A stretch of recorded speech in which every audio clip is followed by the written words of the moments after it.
I know it's not dull. It looks like it has potential. I might have to try it for a future video. It does what it needs to do. It's just like, it just looks bad. Hey photographers, I am Kita with Kita Explore Photography. And in today's video, I'm gonna be comparing camera quality.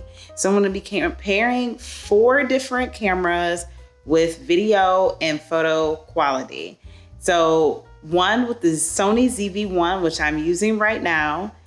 Also, I'm gonna be using my iPhone 14. I don't have the new one. I stopped buying new ones every single time they come out a few years ago. That's a whole nother story for a different day. But yes, I'm gonna compare the Sony ZV-1, iPhone 14, the DJI Osmo 2, and the Nikon D850 camera.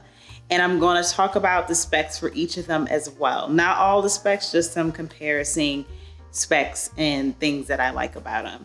So let's get into today's video. And if you're new here, welcome. Please make sure you hit the subscribe button and the notification bell. It is free for you to do so. And if you're a returning subscriber, thank you so much. I truly appreciate it. Now let's get into this video of comparing camera quality. So first up, before I get into the camera quality test, let me run through some of the specifications that I thought would be great to call out. So for the iPhone 14, the back camera here, and mind you, I am reading the notes on my phone. So it has 2 12 megapixel cameras, 1 wide and 1 ultra wide lens. Now with the wide lens, it gets up to, it's a focal length of 26 millimeters, and it has the highest aperture, which is actually the lowest number, of 1.5 aperture. So that means it's getting more light into the lens.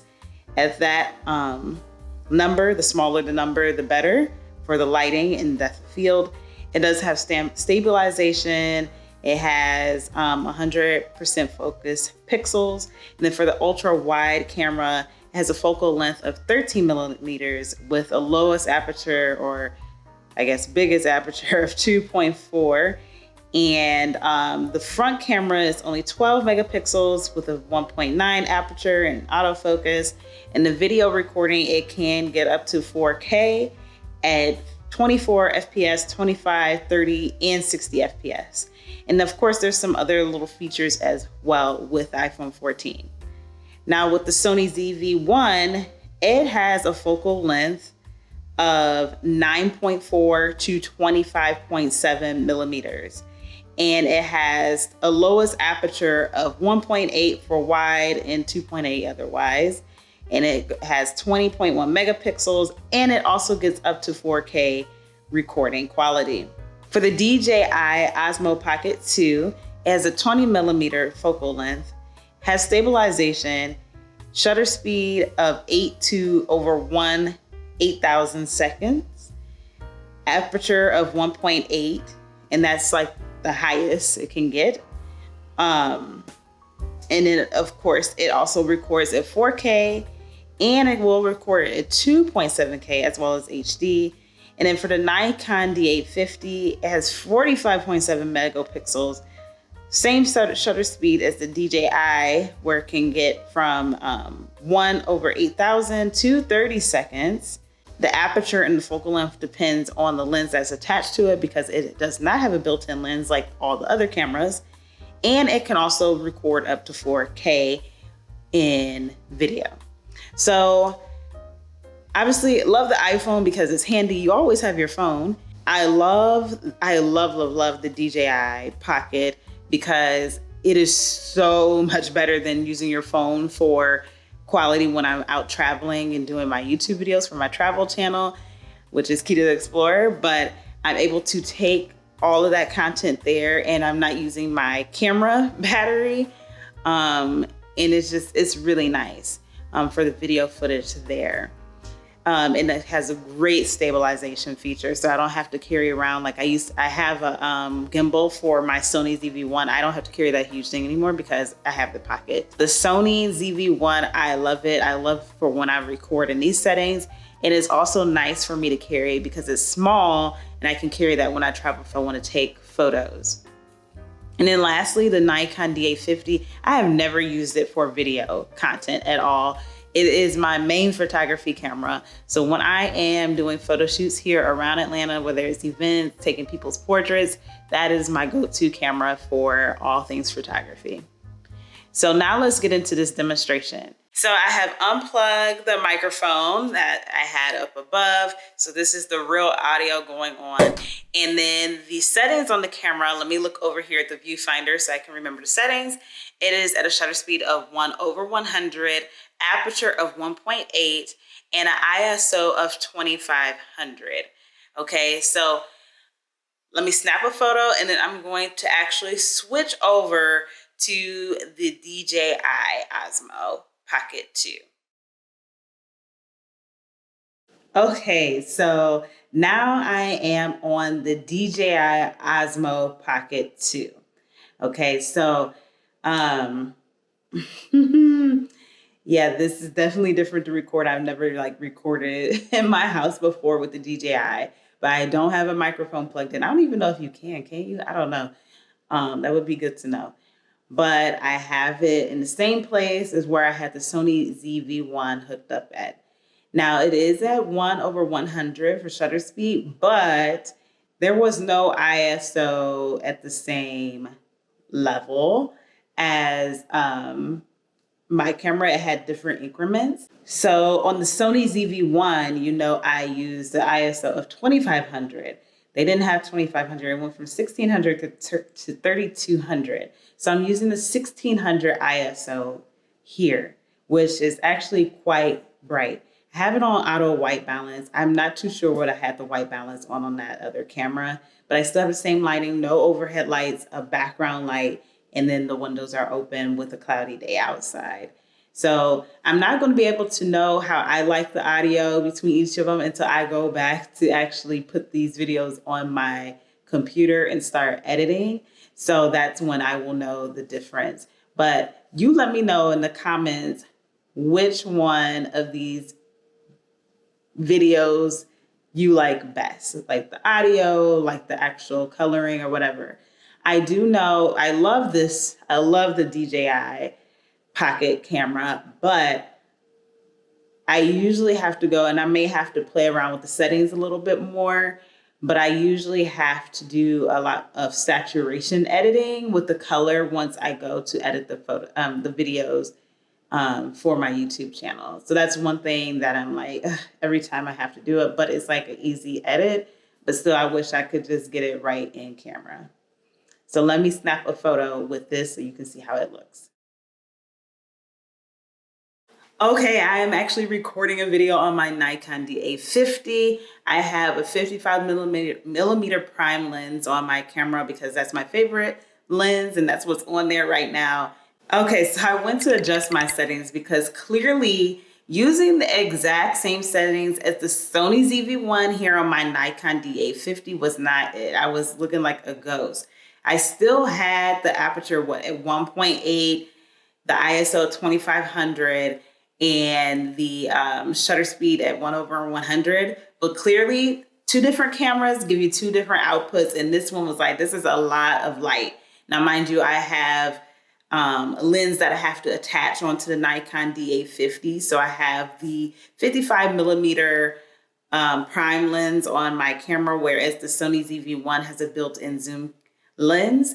So that could play a difference in it. But clearly, different cameras give you different lighting and different results, okay? So you have to adjust things out, which is what I did here. The only thing I adjusted was the ISO. So my ISO, I took it down from the 2500 to 800 ISO. Looks so much better and not like a ghost, okay? And this is the first time I'm recording on this camera, so this is pretty cool. And I'm not using a microphone here as well, so you can hear the audio and the output from this. So now let me take a photo, and then I'm going to move to my iPhone 14.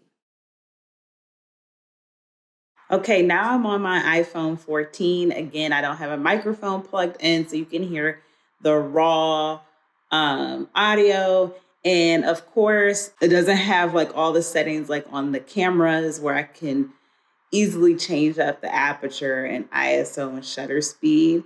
I do have it on cinematic mode, which is my favorite mode when recording video content, and it is recording in 4K because at least with cinematic, it blurs out things behind me.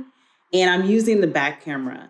The front camera it's okay if you take a little selfie, but other than that, it doesn't give what it needs to give in a lot of, or at least in my opinion, it does not give what it needs to give. I prefer the back cameras on the iPhone, but this is it. So I'm going to take a photo so you can see the difference, obviously, between each of the photos. And then I want you to vote on which of these 4 cameras do you think gave the best bang for your buck. So the best quality, best audio sound, let me know, best photos, let me know in the comments which one you like the best, okay? And then I'm going to come back here. I'm going to actually go put all of this content in my computer, kind of listen to it, and I'm going to come back with my Sony ZV-1 with the microphone, because I prefer it with the microphone, and talk about which one I thought was the best for me. All right, so I have went and looked at the videos, the photos, listened to the audio, and I'm going to rank which ones I like the best in each of those categories. So definitely leave down below which camera you thought was the best for audio, video, and photo, and the overall package. So let's start with the audio. So I really enjoyed the audio from the DJI Osmo Pocket 2. And I think what makes the audio so good on that is because it does have like a wind and I forgot the actual name of it, but like kind of a wind protector. And the light that I'm using right now, it has background noise, like a fan noise to it. I could hear that in every single audio, the Apple iPhone 14, the Sony ZV-1, and the Nikon D850. I could hear that background noise, except for on the DJI. The audio on all the other devices works well. It's not like I won't stop using them. Works well, but I would say the DJI audio worked best in this instance. Now let's talk about the video footage. So in looking at the video footage, I would say the DJI was definitely not my favorite. And that's something I mentioned at the beginning. Whenever I use it for travel, I always have to edit it in post-production and add a lot of saturation to it and fix the coloring because it looks so bland. It looks like it took all the saturation out of my skin and anything else in the photo. So the colors look very dull when in person from my eye, I know it's not dull. Now for my favorite video, I would say it is the Sony ZV-1. The video is very crisp. The lighting works well. Obviously I can adjust the lighting to what I want it to be. If I want it darker or brighter, it's still gonna look very crisp and clean. Now, the Nikon D850, I have not used the video before, so I could play around. It looks like it has potential because even when I went back to edit it or to change the settings, it looked better. But I had it at a 1.8 aperture, so it made a very shallow depth of field, which meant my ears and even some of my face was starting to blur out. And I was up close and personal to the camera and it was still doing that. So I think if I played around with it a little bit more, it might actually give a good video quality. I might have to try it for a future video when I have time to play around and get the right settings in camera. Now for the iPhone, it's a phone. And I mean, phones have gotten better with camera quality, but I always prefer having an actual camera because of all the other settings you can do with it and all the other things you can do with your camera. And plus it's nice to have storage off your phone with your photos and video.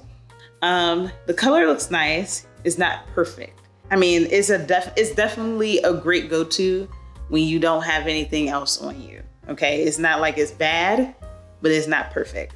Okay, now let's talk about the photo quality. So for my favorite photo is definitely Nikon D850. It still wins. The Sony ZV-1 is definitely a close second. Both of them provide very crisp photos, and there are so many different features on the Nikon and the Sony to definitely change your artistic approach. So I definitely love the photos on each of them. Again, the iPhone had the similar look of photo as it did with the video. It does what it needs to do. If you don't have a camera, it still works great. Definitely great to use your mobile phone. It's just not as good as a camera. And then the DJI, the photos are just no. I don't know what that photo is and what it's focusing on and what it's doing, because you're not doing what you're doing with the video. Like, why am I don't even know if that's blur. It's just like, it just looks bad. So for overall camera, which one was the best? I cannot answer that because they all do well in a different department. And there's different reasons for them. I would say if you are a travel content creator like I am, I would definitely opt for the DJI, because if you're doing a lot of videos for YouTube and you travel, that DJI is perfect because it's small, it's handheld, has great video, can get 4K, has amazing audio, and it doesn't weigh a lot, and it has a great stabilization feature. So you can be swinging that thing all the way around. It's not gonna get off balance. It has a follow me mode. It has a lot of things to rotate the axle around. Great camera, great tool for a video travel content creator. But if you're more so in photography, I would definitely go towards the Nikon D850 or any of the Nikon later models. I've had this camera a while. They have newer cameras now, but the Nikon camera and the Sony camera definitely give quality photos. If I'm doing more of my photo shoots, I'm definitely going for the Nikon D850 because of the versatility of lens and the different and more features in the camera as compared to the ZV-1. The ZV-1 is definitely perfect for photos when I'm traveling because of the size of the camera. I would not take the D850 with me while traveling because it's huge unless I am booked for a serious photo shoot. Otherwise, I would rather take the Sony ZV-1 because of the size and the weight of it. I always have my iPhone. I gotta talk on this in text messaging, on social media, all that. I always have it, and it is a great tool to have as a backup for any of these devices. And plus, it's easy to grab because you usually have your phone nearby and you see something happening, or you're like, oh, I don't want to miss this because you're on the hop on, hop off bus. You can quickly pick up your phone and take a video or photo. And it's also nice for when I'm like traveling solo and I can take photos of myself and have it easily ready for social media. And it's great if you don't have any cameras, because cameras are expensive and you already have a phone, you might as well use it. You do not have to invest in a camera right away when your phone is capable of doing everything. But just know that the iPhone or any phone still does not have all the true capabilities and functionalities as a camera, especially cameras that have different focal lengths in their lens. What do you think? What was the best overall camera? I'm gonna check out those comments. All right, y'all. So we have reached the end of the video of comparing different cameras, comparing the camera quality of 4 different cameras: the DJI Osmo Pocket 2, the Apple iPhone 14, the Sony ZV-1, and the Nikon D850. It was a great test for me to see which camera, and confirming what I already thought I knew was the case, but having it side by side was a nice way to compare and look at things and see which one works best for what purpose. So if you enjoyed this video, please make sure you hit the like button.